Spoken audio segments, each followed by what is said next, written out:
इमरान खान मुल्क के अगले वजीर आजम नजर आ रहे हैं। तब्दीली का वादा लेकर सियासत में आने वाले इमरान खान इलेक्शन जीत गए। वजीर आजम बनने के इम्कानात रोशन। मुल्क को संगीन माशी, समाजी और इंतजामी मसाइल के साथ दहशतगर्दी के अफरीद का सामना। नए वजीर आजम क्या तब्दीली का वादा याद रखेंगे? पूरी कौम को इंतजार।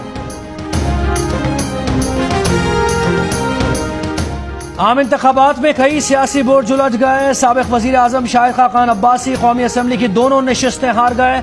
शहबाज शरीफ कराची और डेरा गाजी खान की नशिस्त हार गए। बिलावल भुट्टो जरदारी को मालाकंज के हल्के में शिकस्त। मौलाना फजल रहमान कौमी असम्बली की दोनों नशिस्तें नहीं बचा सके।